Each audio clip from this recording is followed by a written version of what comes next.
Hi, my name is Konrad Ejbich and I'm a wine writer. I'm based in Toronto and I'm visiting the Lake Erie North Shore area in order to find out a little bit more.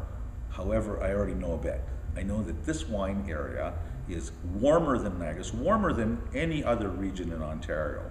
The soils are solid clay with some gravel and sand. These are soils that are fantastic for red varieties in particular, along with the heat that you have in Lake Erie North Shore.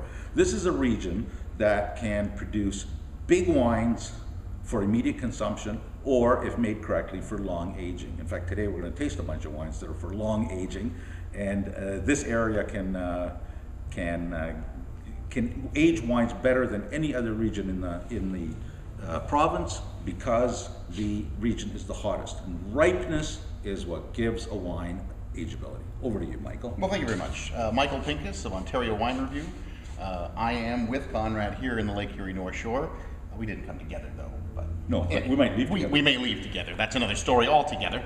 I'm here to do a seminar about Cabernet Franc, which I think is, one, Ontario's best varietal, and two, a varietal that they do so well here in the Lake Erie North Shore that we'll be trying 6 of them, plus some rosés, and I think we're doing a special bonus wine for mine. There's going to be a special bonus wine at the end. Yeah. But the bottom line is that what I'd like people to know is that the wines of Lake Erie North Shore are worth trying, because you'll find a lot of bargains here that you won't get in Niagara Peninsula and Prince Edward County. Prince Edward County is overpriced. Niagara Peninsula is very highly priced, and Lake Erie North Shore produces value wines. I think that's true too. Yeah. I think the best value is right down here in the Lake Erie North Shore. You can get things for under $15 that'll blow your mind, and that you can put in the cellar and drink them 5 years later, 6 years later, 10 years later. Okay, the other thing is that poorer vintages in Niagara, such as 2008, 2009, 2006,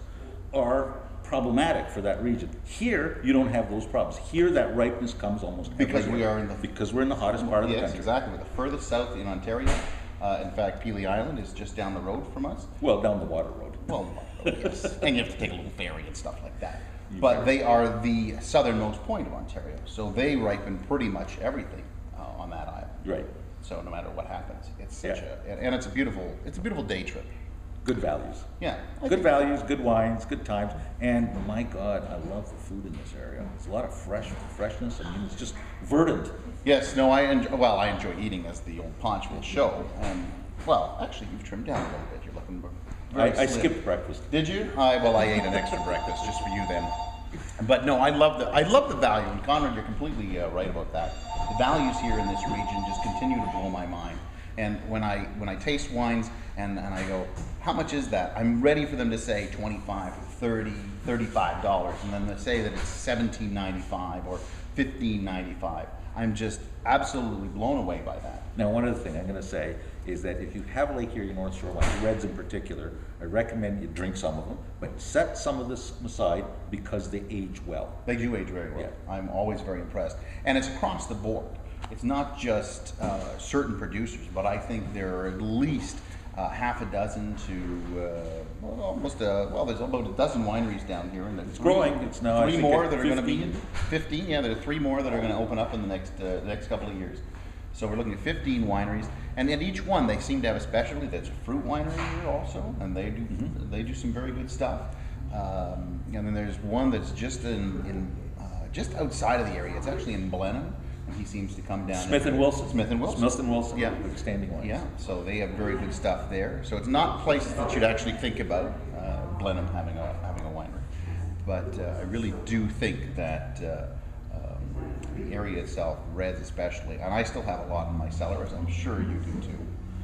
That I'm really looking forward to drinking over the next, Yeah, and just to give you an example, some of the wines, if you can still find them at the wineries, the wines to buy right now, the 2010's an excellent vintage, but you can't get them. The whites are available, the reds are not available. Look for them next year. Currently, 2008, 2007, 2006. Any one of those bottles you can find, scoop it up and put it in your cellar because it's going to age well for a couple of days. Surprisingly, that some of the 2005s are still available too.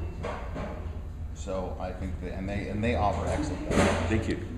Cheers. Where can we find you on the web? Oh, myself, at OntarioWineReview.com. I have a website about Ontario wine and a number of blogs.